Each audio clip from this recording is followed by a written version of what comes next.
গুনে পড়ে তাই বলা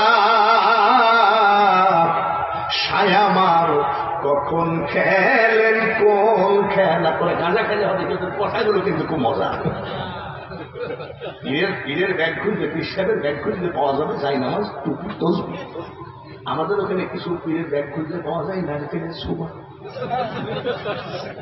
তারপরে এত বড় কি জানি একটা লম্বা চাপ্পা। আপনার ব্যাগের মধ্যে এটা কি সুমা দিয়ে হয়ে যায় কলকি শরীফ, কোরআন শরীফ, হাদিস শরীফ, মক্কা শরীফ, মদিনা শরীফ, কলকি শরীফ বলে আপনি বললাম মানুষ বুঝবেন না। আমার পীর কেবলা মারা যাচ্ছিলেন, আমি শীতালায় বসে কাঁদতেছিলাম। আমার চোখের পানি দেখে সহ্য না করতে পেরে এই কলকিটা বালিশের তলের থেকে বের করে বলছে, কান্দিস না, মাল দিয়ে গেলাম, ধরে রাখি। পীর দিয়েছে যার জন্য কি হয়েছে, শরীর লাগাইছে, জোরে বলেন নাউজুবিল্লাহ। এখনো কাজার আড্ডা থেকে চলে আসো, অজুর আড্ডা করো, তসবির আড্ডা করো। এই অজু তসবি, এই যাই নামাজ, এই নামাজ কিয়ামতের মাঠে তোমাকে পৌঁছায় দেবে কোথায়? ফাদখুলি ফি ইবাদি ওয়াদখুলি জান্নাতি। আরে সব গাঁজা মাজা খাইয়ে নন্দগন্ধ, গাঁজা খাইয়ে ব্রেনে কাজ করে না, এমন তারা টাইছে বাড়ি যায়, ওর বকে বলছো, ও মা বকুন ঠান্ডা বাদটা নামাজের ঠান্ডা। ভাইয়ের আমার, এইবার এমন জায়গায় কুলুপ করতে গেছে মাফিয়া, ওই জায়গায় ঘা হয়েছে। ওই জায়গায় ঘা হলে বলা যায় দেখি, ডাক্তার কাছে গেলে স্যার লোককে বাইর করে দিন, একটু গোপনে বলব, এমন একটা মানুষের সামনে বলা যায় না। এইভাবে ডাক্তার কবিরাজে ওষুধ খেয়ে খেয়ে কোনো লাভ হলো না, সারা রাত চিৎকার করে করে কান্দে। মাবিয়া শুকাইয়ে গেছে, নবীজি ডাকে দিয়ে বলে, মাবিয়া আস্তে আস্তে তুমি শুকাইয়ে যাওয়ার কারণটা কি? আপনি তো আমার খবর রাখেন না, কি হয়েছে বলো না, শোনো। হঠাৎ করে কুলুপ করতে গেলাম, জাগা মতো এত পরিমাণ ঘা হয়েছে আর এত যন্ত্রণা করে। নবীজি গো, নামাজে বড় ডিস্টার্ব হয়, আপনি একটু দোয়া করতে পারেন না? নবীজি চিন্তা করলো, কিসের থেকে কি হলো, একটু চিন্তার জগতে চলে গেলেন। আমার আল্লাহ তাআলা বলে, হাবিব তুমি যতই চিন্তা করো না কেন, ওর ঘা ভালো হবে না বিয়ে না করা পর্যন্ত। মাবিয়ার ঘা কথা কি, বিয়ে করবো না, আর আল্লাহর কথা কি, পড়াই লাগবে। হাকিম হইয়া হুকুম করো, পুলিশ হইয়া ধরো, সর্প হইয়া দংশন করো, পূজা হইয়া ঝাড়ো।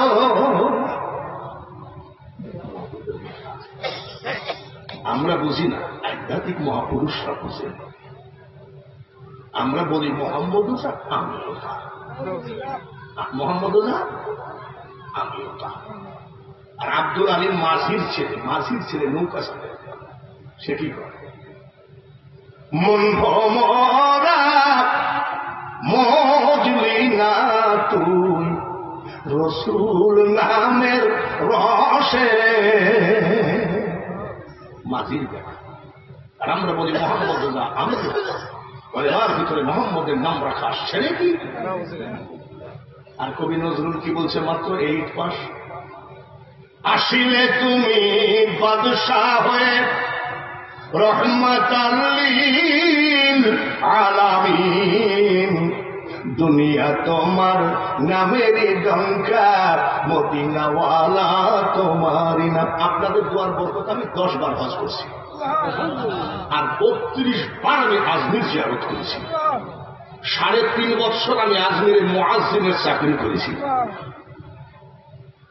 এইবার রমজান মাস ফুল আমি মদিনায় কাটিয়েছি।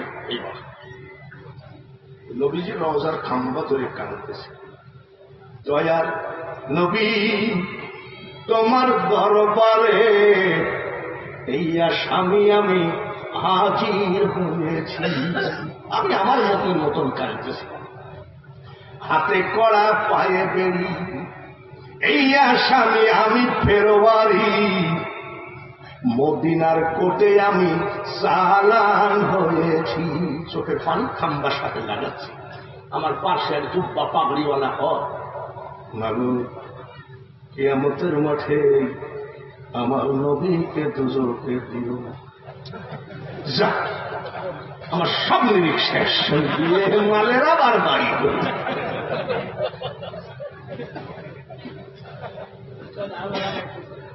বাইরে আমার লালন ফকিরের দল গাঁজা খায়, গাঁজা খাইও নবীর লাইনের কথা বলে। কি বলে জানেন?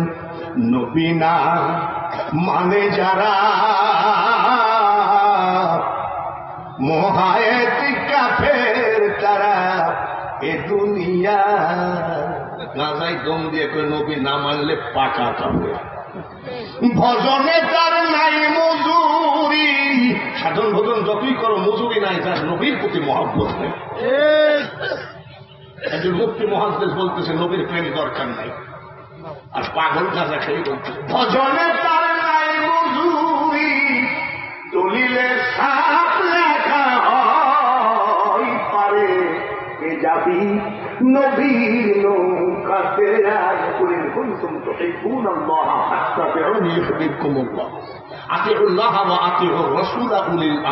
কত লিবেন? সবগুলো জামাই বলতেছে মোহাম্মদ আমি। হ্যাঁ, তোর বাপের ভাইরা।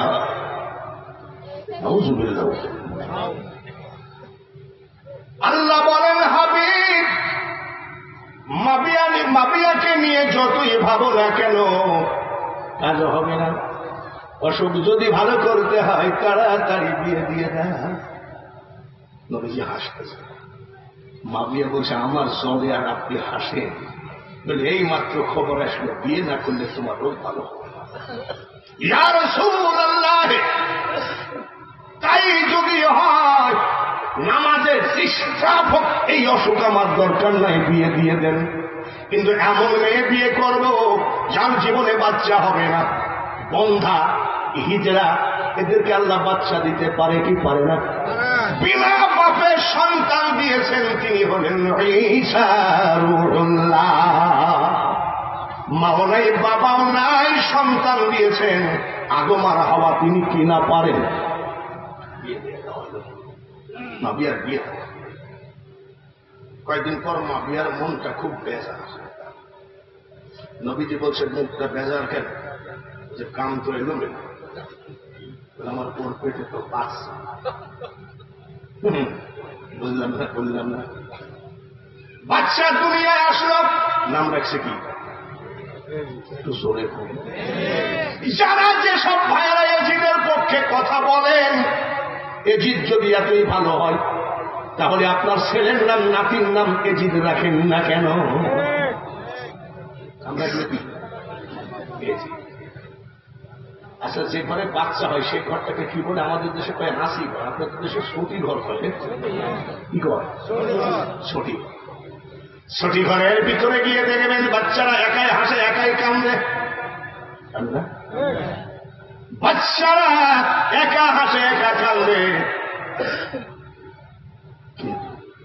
এই এজিদ জন্মের পরে জীবনে একবারও হাসে নাই।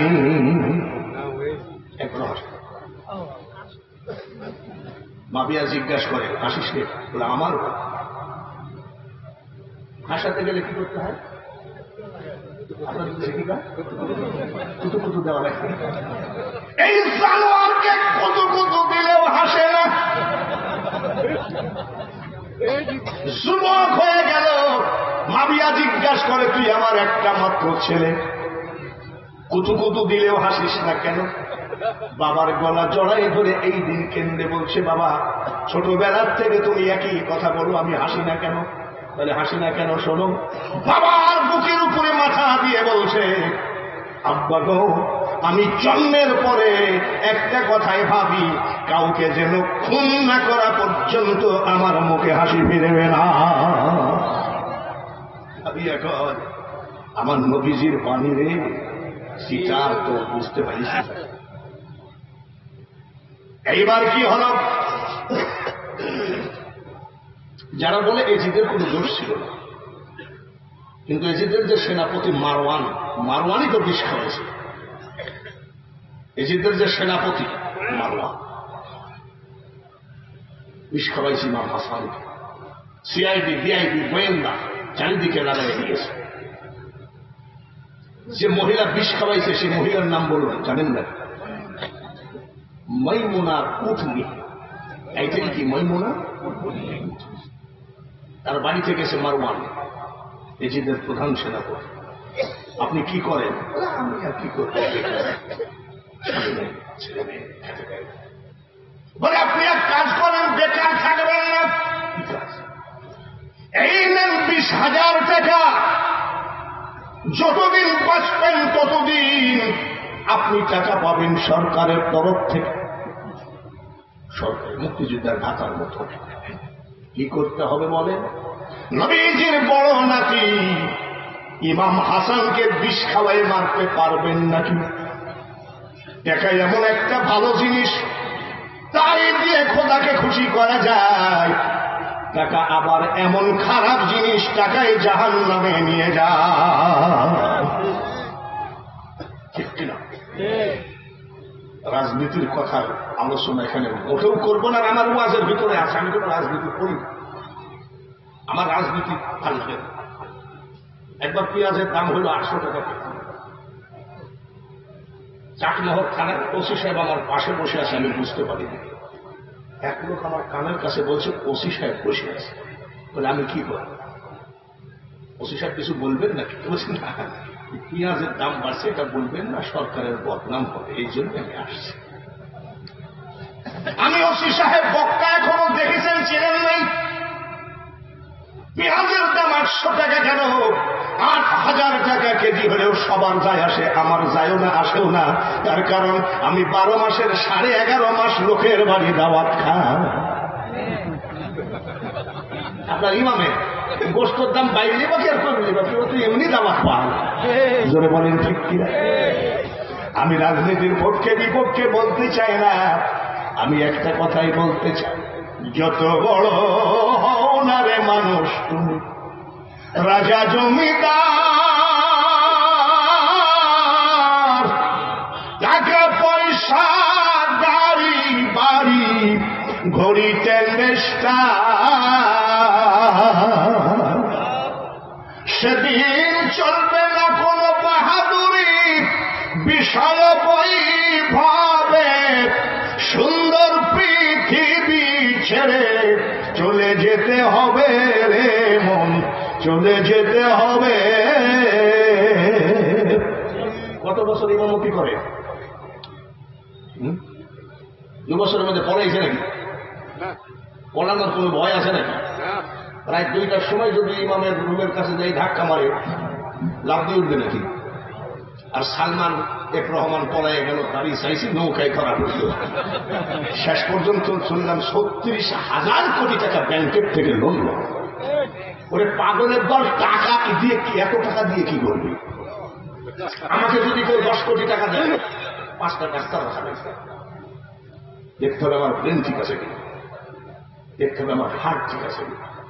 5 কোটি টাকার হয়নি, হয়তো ঘুমই হবে না। আর উনি বেতন করে, বেতনটা নিয়ে বউর কাছে বা মার কাছে দেয়, আরামে দিন কাটায়। এটাই হলো জান্নাতে দিন ধরে কোন বাড়া। ও সব করতে যায়ও না। চন্দ্র সূর্য গ্রহ তারা মানুষ, আকাশ বাতাস জল,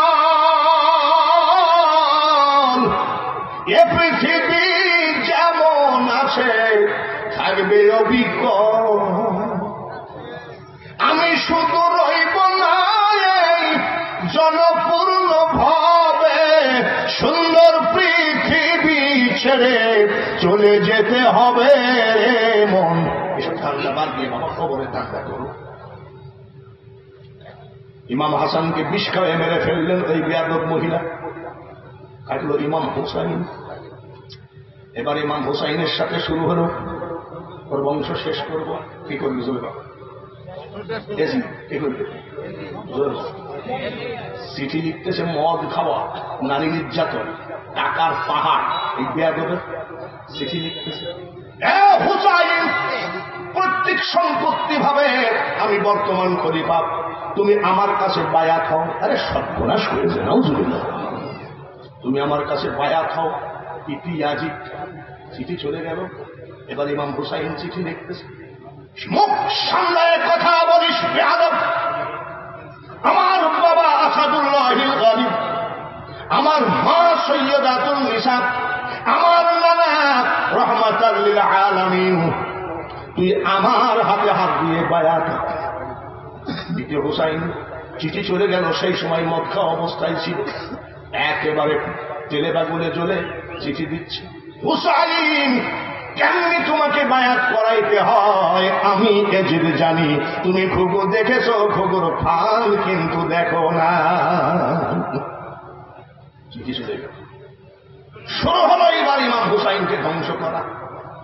ইমাম হুসাইনকে ধ্বংস করতে গেলে কি করতে হবে? ভাই তারা করতেছে মদ খায় আর বুদ্ধি করে। কি করলে হয়?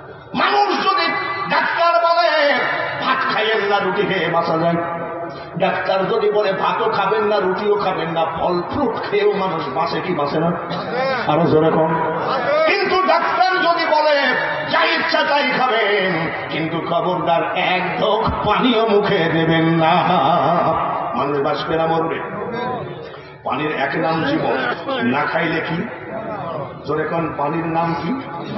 না খাইলে কি?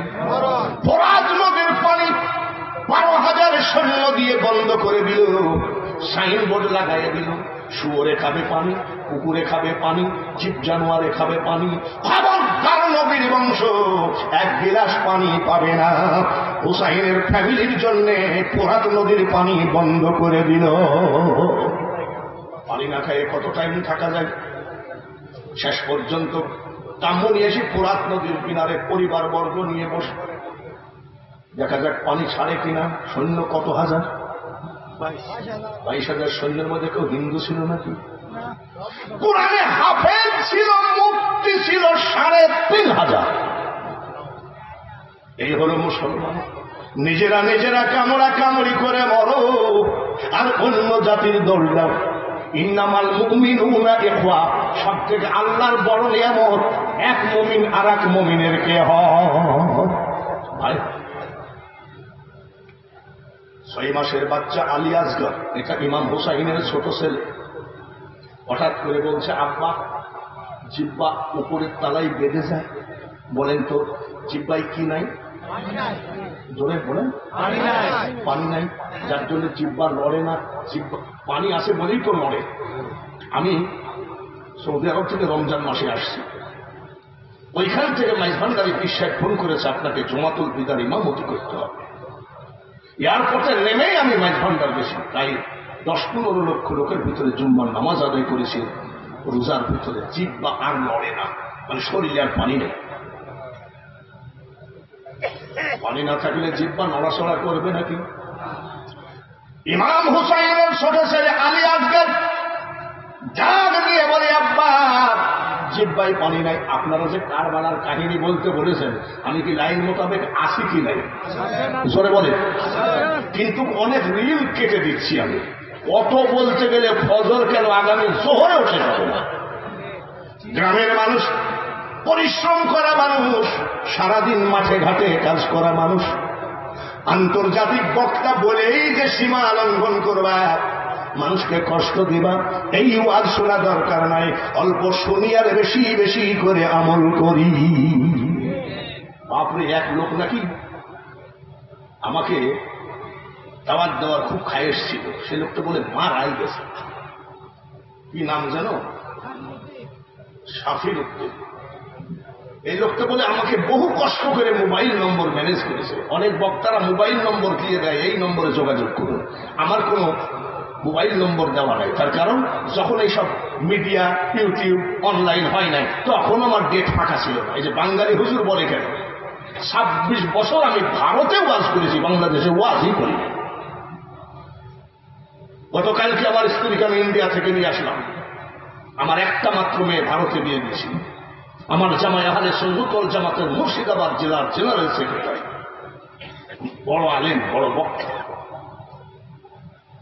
নিজে যারে বড় বলে বড় সেই নয়, আমার মাওলা যারে বড় করে বড় সেই হয়। বক্তার কার্ড দিচ্ছে। আমার হুজুরের মতো আন্তর্জাতিক খ্যাতি সম্পূর্ণ হযরত মাওলানা বেলাল উদ্দিন আহমেদ। তাহলে ভাই কোন কোন দেশে গেছেন? বলে হুজুর আমি কোন দেশের বাইরে এখনো যাইনি। আমি তাহলে আপনি আন্তর্জাতিক দেখেন কেন? আন্তর্জাতিক মানে যারা দেশের বাইরে ওয়াজ করছে। আমি লন্ডন ব্রিক লেনে জামে মসজিদে ঈদের নামাজের ইমামতি করেছি। হার্টফোর্ড, ইসলিংটন, ব্রিস্টল এসব জায়গায় আমি সফর করছি একসময়। এখন আমাকে বললো আমার মানুষ, তার কারণ আমার আর সেই বয়স নাই, এত দূর দাওয়াত নিতে চাই না, কিন্তু ফকর বলে একটা ছেলে আরে বাপরে এমন ধরা ধরেছে যায়, আমি দূরেও যেতে ইচ্ছে করে না, আর বাড়ির দূরেও যেতে ইচ্ছা করে না। ৭৯ বছর বয়স, আর কত চিল্লায়। এই বয়সে আমি পার হয়েছি ভারতে ওয়াজ করতে, এটা আমার ছোট ভাই। আমি যখন বক্তা হয়েছি এদের জন্মও হয় নাই। আর এখন এইসব বক্তারা কয় বাঙালি হয়েছে তুই বক্তাই না। আমি যখন বক্তা হয়েছি তো তোর মা তো বিয়েই হয় তুই বলিস কেন? হিংসা হিংসি, এক বক্তার এক বক্তাকে কাফের বলা, বন্ধ বলা, এই তরিকা আমার নাই। শফিউদ্দিনের জন্য আমি দোয়া করি, আল্লাহ তাআলা কিয়ামতের মাঠে তাকে যেন আমার নবীর পাশের জান্নাতে জায়গা করে দেন। সবাই বলি আমিন। তারপরে রবিন বলে একটা ছেলের জন্য দোয়া চাইছেন, সবার জন্য দোয়া করব। বিদেশে যারা থাকে, বিদেশে থাকে না, প্রবাস থেকে যারা সহযোগিতা করছে সবার জন্য দোয়া করব। আলী আসগর বলে আব্বা জিব্বা লড়ে না, উপরের তালের সাথে থেকে। ইমাম হুসাইন বলে আব্বা তোর জিব্বায় পানি নাই, আমার জিব্বার পানিটুকু শুষে শুষে খা, এর নাম হলো কারবালার যুদ্ধ। বাবার জিব্বার পানিটুকু শুষে নিলেন, আর পানি নাই। এইবার আলী আসগর বলে আব্বা এটা কথা বলবো বলে কি, তোমার সাথে এজিদ বাহিনীর যুদ্ধ লড়াই হবে, তলোয়ার নিয়ে লড়াই হবে, তুমি লড়ো, কোরআন হাদিস নিয়ে লড়াই হবে, তুমি লড়ো, কিন্তু আমি এই শিশু বাচ্চার উপরে তার এত হিংসা কেন? আমাকে এক গ্লাস পানি দিলে তার কি ক্ষতি হয়? আব্বা একটু যাও না, নবীর বংশ কোনদিন মাথা নত করবে না। ধরে বলেন আমার নবীর উম্মত কিয়ামতের মাঠে মাথা নিচু না উপরে? শেষ পর্যন্ত ছেলের চোখের পানি সহ্য করতে না পেরে কাম্বর ভিতরে সবাই পানি পানি করে চিৎকার করছে। ইমাম হুসাইন ওই ১২,০০০ শয়তানের কাছে যাই বলছে, আমার সাথে তোমাদের যুদ্ধ, আসো কোরআন হাদিস নিয়ে লড়াই করি, আর যদি না হয় তলোয়ার নিয়ে লড়াই করো। কিন্তু আমার শিশু বাচ্চা আলী আসগর পানির অভাবে মারা যায়, আলী আসগরকে দিয়ে এক গ্লাস পানি দেওয়া যায় না। বেঈমানের কথা মিষ্টি হয়, ঠিক কিনা? ইমানদারের কথা কড়া হয়। বলেন বেঈমানের মিষ্টি কথা ভালো না ইমানদারের কড়া কথা ভালো?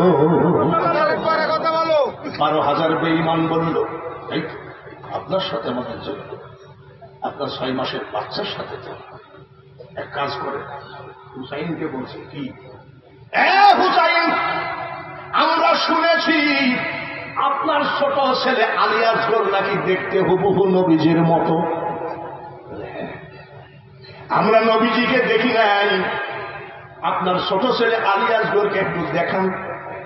দেখানোর পরে যত বালতি যত কলস পানি লাগে নিয়ে যান। নবীর বংশ হলো সালেহিন, সাদিকিন, সিদ্দিকিন, আর ওই সিটার বাটপাররা তো মহাবিয়াদব। ওই সরল সুজা বংশের ইমাম হুসাইন বুঝতে পারে নাই যে ওরা আলী আসগরের চেহারা দেখে পানি দেবে। আলী আসগরকে এইভাবে বসাইছে, পা দুখানা ঝুলাই দিয়েছে, এইভাবে কান্দের উপরে করে বলছে এই যে আলী আসগর একটু পানি দেন। ১২,০০০ বেঈমান ৭খানা তীর ঢুকাই দিয়েছে ওই বাচ্চার হলকুমের ভিতরে। মনে রাখো, তোমরা বুঝবা না, গ্রামে বাড়িতে থাকো বাবা, যুবকরা বলছি, আমরা শহরে থাকি। দেখতেছি একদিন পেপারে ইরাকের যুদ্ধের সময় বলতেছে ৪০,০০০ বাচ্চা পানির অভাবে মারা গেল। পেপারে ৪০,০০০ বাচ্চা, এরা হলো এজিদি সম্প্রদায়। এজিদি সম্প্রদায় কত হাজার পানি পানি করে মারা গেল। আমি মিটমিট করে হাসছি।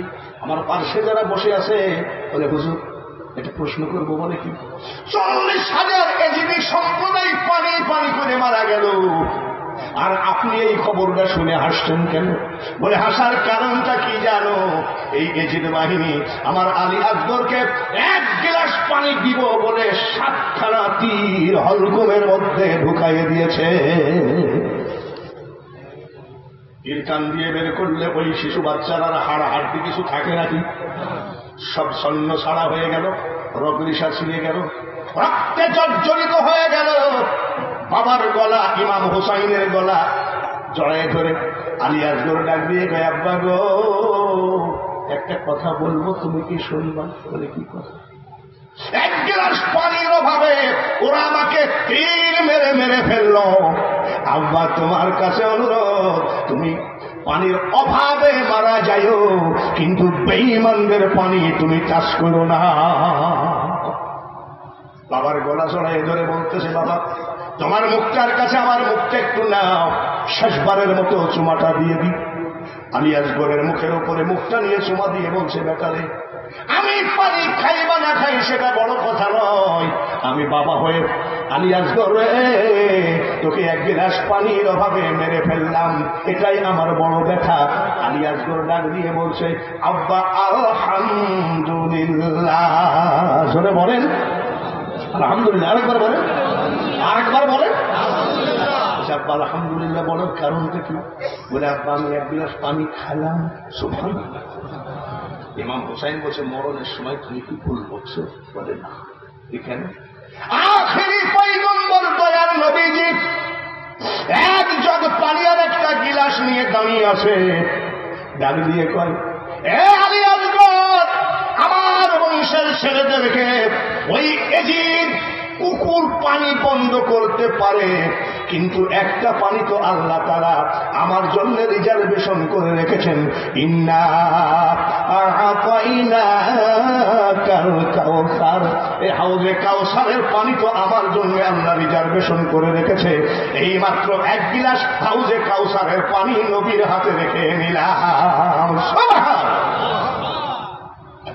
মারা গেলেন। আলী আসগরের লাশ কাফন দিয়ে তাঁবুর মধ্যে ঢেকে রাখলেন। একে তো ছেলের শোক, আর একটা পানির শোক, আর একটা হলো দয়ার নবীর শোক। সত্যকে জয় করাই লাগবে, এটাই ছিল তার নিশা। আমাদের মতো টাকা খেয়ে খারাপকে ভালো বলা আর ভালোকে খারাপ বলা, এটা নবীর বংশের নীতি হতে পারে নাকি? তলোয়ার নিয়ে চললেন, এইবার যুদ্ধে নেমে পড়লেন। বাবার নাম কি? শেরে আলী না, শেরে খোদা, খোদার বাঘ। সুবহানাল্লাহ। আর তার ছেলে বিড়াল নাকি বাঘের বাচ্চা কি হয়? তলোয়ার নিয়ে বলল, আয় রেডি হ। জিহ্বায় পানি নাই, ইমাম হুসাইনের শরীরে পানি নাই, রেডি হ। যুদ্ধ চলতে লাগলো। 1 চলাকালীন শেরে খোদার ছেলে হযরত ইমাম হুসাইন রাদিয়াল্লাহু তাআলা আনহু কত হাজার সৈন্য? 12,000-এর মধ্যে 7,500-কে জাহান্নামে পাঠিয়ে দিয়েছে। যুব সমাজ, কারবালার ইতিহাস জানতে চেয়েছো? ভালো করে মনে রাখো, তীর লাগে আর বাঘের বাচ্চা তীর মেরে বের করে দেয়। 52 জায়গা দিয়ে তীরের মতো রক্ত ছুটে, তারপরেও পরাজিত হয় নাই। একে তো রক্ত শূন্যতা, তারপরে জীবিতের পানি শূন্যতা। কত হাজার মারছে আর পারে 52 জায়গা দিয়ে তীরের মতো রক্ত ছুটতেছে, আর কত পারে? তখন বলছে, দাঁড়া বেঈমানের বাচ্চারা, আমি শেরে খোদা, আমি ছেলে খুদার ছেলে, আমি খাতুনের জান্নাতের ছেলে, আমি রহমাতুল লিল আলামিনের নাতি। তারা দেখবি কত ধানে কত চায়। আস্তে করে কেমন একটু পানি নিবে, এই পানিটা খাইলে আর মুশকি সব সাফ করতে পারবে। আমি আগেই বলেছি, মাকারুল্লাহ খায়রুল মাকিরিন, তুই ও মাওলা তুই রে তুই। আস্তে যেই পানি তুলে খাবে, পানিটা খালে আরো যুদ্ধ করতে পারবে। একটা কুকুর এসে এই জায়গায় গেলে আর পারল না, তিনি পড়ে গেলেন। এইবার এসে ডিক্লার দিল, আলীর বেটা ফাতিমার বেটা নবীজির নাতিকে যে জবাই করে আনতে পারবে, আমি এই যে ডিক্লার দিলাম, দাড়ি পাল্লাই ওজন হবে 1 পাল্লাই কল্লা, 1 পাল্লাই টাকা, 1 পাল্লাই কল্লা, 1 পাল্লাই সোনা, 1 পাল্লাই কলা কল্লা, 1 পাল্লাই রূপা। এইভাবে ওজন করে টাকা দেওয়া হবে। টাকার লোভে 2 জন গেছিল। এই 2 জনের ভিতরে আমার নবীজির প্রেম ছিল। যাই দেখে রক্ত মাখা শরীরে আমার দয়ার নবী ফোরাত নদীর কিনারে পড়ে আছে। দৌড়াই পড়াইছে, আমার দ্বারাই সম্ভব না। শেষ পর্যন্ত গেল কেনা সীমা, বলে কে গেল? সীমার যে বুকের উপর বসছে, উনি তো দুর্বল, হলকুমের ভিতরে তল তীর ঢুকে গেছে, 52 জায়গায় তীরে লাগা। কি আপনি? আমি সীমা, আমার বুকে বসছেন কেন? বলে আমি কল্লা কেটে এজিদের কাছে জমা দিয়েছি। মানে সীমা, আপনি কি মুসলমান? বলে আমি কোরআনে হাফেজ। আপনার কি দয়া হবে না? আমার নানা মুহাম্মদ লিল আলামিন শাফিউল মুজলামিন আমার গলায় জমা দিয়েছে। আমার মা খাতুনে জান্নাত মা ফাতিমা আমার গলায় জমা দিয়েছে। আমার বাবা আসাদুল্লাহিল গালিব শেরে খোদা চুমা দিয়েছে। সীমার গো, আপনি যদি মুসলমান হন, আপনার কি দয়া হবে না?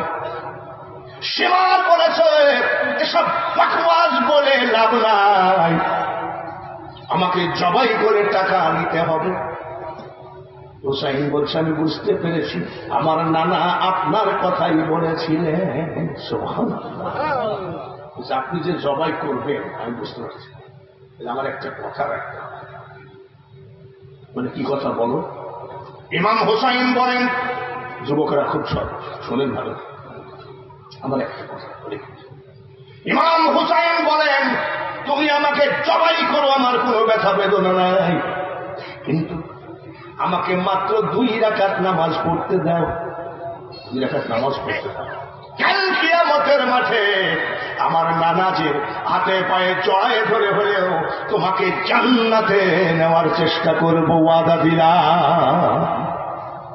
সীমার চিন্তা করবে, কল্লা নিয়ে যাই জমা দিলে এজিদ টাকা দিবে, আর 2 রাকাত নামাজ পড়তে দিলে জান্নাত পাবে। সীমার বেঈমান উঠে দাঁড়ায়, আপনি নামাজ কয় রাকাত অনুমতি দিল।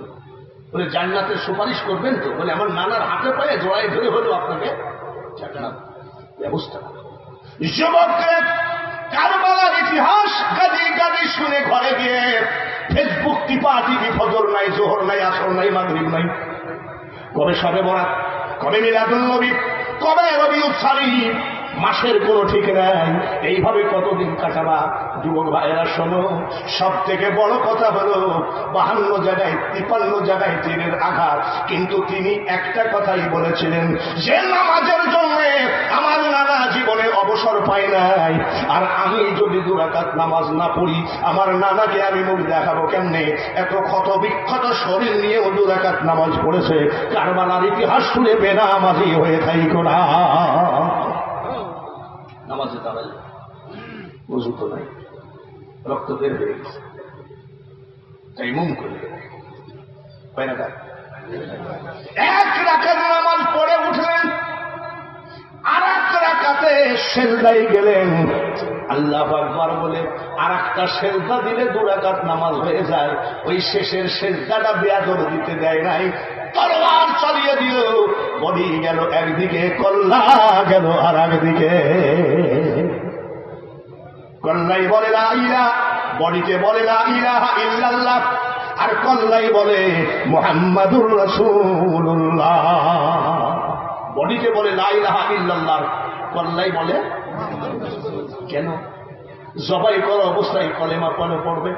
আল্লাহ তাআলা কোরআন শরীফের ভিতরে বলেন, ওয়ালা তাকুলু লিমান ইউকালু ফি সাবিলিল্লাহি আমওয়াত বাল আহইয়াউ ওয়ালাকিন লা তাশউরুন। কথা দেখা, আল্লাহর রাস্তায় যারা মারা গেল তাদেরকে মৃত বলো না, তারা জীবিত, কিন্তু তোমরা উপলব্ধি করতে পারো না। হাদিসে আছে আলাউলিয়া লা ইয়ামুতু, হাদিসে লিখন আউলিয়ারা রহে জিন্দা নাই তাদের মরণ। বলিতে বলে লা ইলাহা ইল্লাল্লাহ, আর কল্লায় বলে মুহাম্মাদুর। সেবার বেঈমান বলছে বাপরে, নবীর বংশ এত তেজি, মরার পরেও কলেমা পড়ে। দুটো তীর ইমাম হুসাইনের চোখের মধ্যে ঢুকাইয়ে দিল যেন কলেমা না পড়তে পারে। তারপরেও বলিতে বলে লা ইলাহা ইল্লাল্লাহ, কল্লায় বলে মুহাম্মাদুর রাসূলুল্লাহ। তারপরে কানের মধ্যে দুইটা তীর ঢুকাইয়ে দিল, মুখের মধ্যে দুইটা তীর ঢুকাইয়ে দিল। আমার আল্লাহ বলে হুসাইন, তুমি আমার এবং আমার হাবিবের প্রেমিক, কলেমা পড়া লাগবে না, তুমি চুপ হয়ে যাও। এইবার এই বেঈমান কল্লা নিয়ে ব্যাগের মধ্যে করে রওনা দিচ্ছে। এজিদের কাছে দাঁড়িয়ে পাল্লাই ওজন করে টাকা নেবে, স্বর্ণ নেবে, রূপা নেবে। এর ভিতরে অন্য একটা জাতির নেতা, তাকে বলা হয় পাদরি। আমাদের মুসলমান নেতাকে যেমন পীর কেবলা আমরা বলি, হিন্দুরা যেমন গোসাই ঠাকুর বলে, ইহুদিদের ধর্মীয় নেতার নাম ওরা পাদরি বলে ডাকে। এক পাদরি বলতেছে ইমাম সীমা কইসা এই শীতের দরবার ব্যাগে কি ব্যাগে হুসাইনের কল্লা। দেখি দেখি দেখাচ্ছে যে তুমি কি একটা মানুষ জবাই করার পরেও চোখের মধ্যে, কানের মধ্যে, মুখের মধ্যে তীর ঢুকাই দিয়েছো বলে এটা আমার একান্ত ব্যক্তিগত ব্যাপার। তোমাকে কত টাকা দিবে বলে ওজন করে এক পাল্লায় টাকা, এক পাল্লায় কল্লা, এক পাল্লায় সোনা, এক পাল্লায় কল্লা, এক পাল্লায় রূপা, এক পাল্লায় কল্লা। পাদরি বলতেছে আজ আমার বাড়িতে মেহমান হোক। মেহমান হোক কেন? বলে এজিদ যা টাকা দিবে তার থেকে 3 গুণ বেশি টাকা দেবো। একটা নাইট আমার বাড়িতে ছিল। বলে তুমি এত টাকা পাবা কোথায়? বলে তোর এজিদকে 3 বার কিনি, 3 বার বেচার টাকা আমার আছে। আমি উঠ দুম্বার বিশাল ব্যাপারী এলাকা। বলছে কেন তুমি আমাকে অযথা টাকা দিবা? বলে টাকা দিব তার কারণ শোনো, আমার গোয়াল ঘরের ভিতরে এখনো উট দুম্বা 200, বকরির বাচ্চা দিয়ে 200 আছে। সকাল বেলায় উঠে দেখি গোয়াল ঘরের তালা খুলি নাই। উট দুম্বা গুলো চিৎকার করে করে কান্দে। পশু ডাক্তার দেখলাম, গোয়াল ঘর খুলে দিলাম। পশু ডাক্তার দেখে বলল কোন রোগ বালা মুসিবত তো নাই। আমার বাড়িটা উঁচু জায়গায়, উট দুম্বা বকরি গুলা কারবালার দিকে তাকায় চিল্লায় চিল্লায় কান্দে। ছোট ছোট ছাগলের বাচ্চাগুলো, উটের বাচ্চাগুলো দুধে লাগায় দিলেও তারা দুধ খায় না। বিদায়ের সময় রওজা শরীফের পার্শ্বে কান্দনার চোখের পানি পড়তেছে। আখেরি সালাম লহ ওহে নানা জান, তোমার হোসেন যায় কারবালার ময়দান। কারবালার ময়দানে গিয়া নানা গলা দিব কাটাইয়া,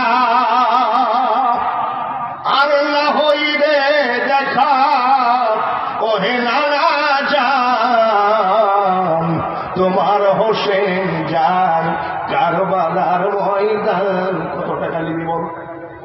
নিয়ে গেল। পাদরি বলতেছে আমার যে ঘরখানা আকাশ হাত মতন লম্বা। কত হাত? সীমারকে এক জায়গায় থাকতে দিলাম এক রুমের ভিতরে, আর এই আকাশ হাত লম্বা ঘরের ভিতরে টেবিলটা পরিষ্কার করলাম, গরম পানি বানালাম, ইমাম হুসাইনের কল্লার ভিতর থেকে তীরগুলো বের করলাম, গরম পানি দিয়ে সুন্দর পবিত্র নেকড়া দিয়ে রক্ত জমাট গুলো মুছে দিলাম। নুরুন আলা নূর। খ্রিস্টান পাদরি বলতেছে মনে হয় হুসাইনের কল্লার আলোতে আমার ঘর আলোকিত হয়ে যায়।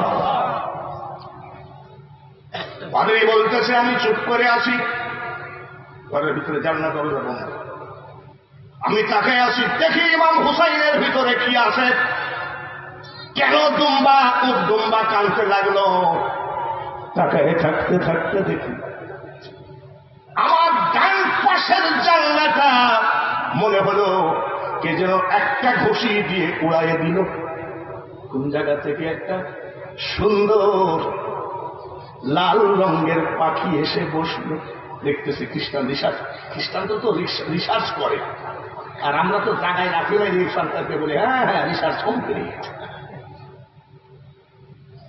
হলুদ পাখিটা কাঁদতেছে, পাদরি বলতেছে, ঠোঁটের সাথে ঠোঁট লাগায় কান্দে, ডাক দিয়ে বলে হুসাইন রে বেটা, একটা কথা মনে রাখিস, আমি তোর বাবা যদি জীবিত থাকতাম, কার বাপের ক্ষমতা ছিল আমার ছেলেকে জবাই করা।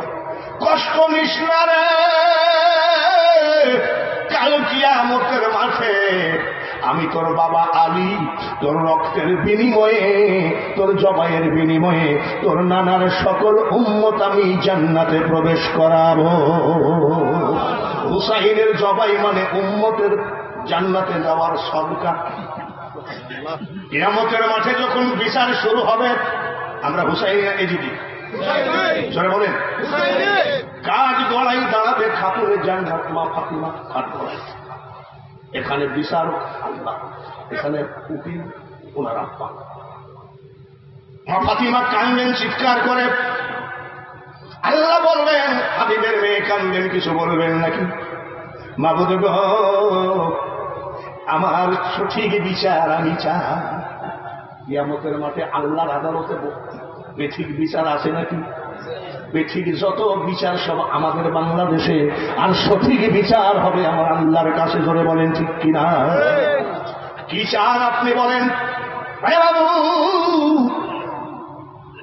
পার্শ্বে আমার বাবা বসা, আমার এতিম বাবা, দুইটা নাতিকে এক নজর না দেখলে থাকতে পারতো না। আমার দুইটা বেটাকে বিষ খাওয়াই কেন মারা হলো? আমার ছোট ছেলে হুসাইনকে কেন মারা হলো? এর সঠিক বিচার আমি চাই। নবীজি তখন টাস টাস করে চোখের পানি ওই উকালতের চেয়ারে বসে কাঁদবেন, বলে বাবু আমি আলিদওয়ালামিউলাদ, আপনার তো কোনো ছেলে সন্তান আওলাদ বর্গ নাই, কিন্তু আপনি বুঝতেন যদি ছেলে জবাই কেমনে হয়। বলে আপনি কি বিচার চান বলেন? আপনার হাতে রং দেওয়া কেন বলেন? কি আমার মা ফাতিমা বললেন কাঠগড়ায় দাঁড়ায়, মাবুদ এই রক্তের লাল নয়, মেহেন্দি দিই নাই, আলতা দিই নাই, এটা আমার ছোট ছেলের জবাই হওয়ার কাঁচা রক্ত নিয়ে আমি কাঠগড়ায় দাঁড়াইছি। আমার সঠিক বিচার চাই। বলে কি বিচার চান আপনি বলেন? বলে আমার নানার নাতি, আমার বাবার নাতি, আমার হুসাইনের রক্তের বিনিময়ে একটাই বিচার আমি চাই। জবাইয়ের বদলায় জবাই চাই না, ফাঁসির বদলায় ফাঁসি চাই না, থাপ্পড়ের বেলায় থাপ্পড় আমি চাই না। বলে আপনি কি চান? আমার বাবার উম্মতগুলোকে আমার হুসাইনের রক্তের বিনিময়ে জান্নাতে ঢোকাইতে হবে। সুবহানাল্লাহ। সেই কারবালার ইতিহাস আমার কাছ থেকে শুনতে চাইছেন, আর আমি সব থেকে আজকে বক্তাদের মধ্যে পুরা বক্তা। আমার আগে যিনি ওয়াজ করলেন নাম কি? গোলাম রব্বানী কাশি। লোকের জাতা দেহ আর জাতা জোয়ান, আর আমাকে দিয়েছেন কারবালার ওয়াজ করতে।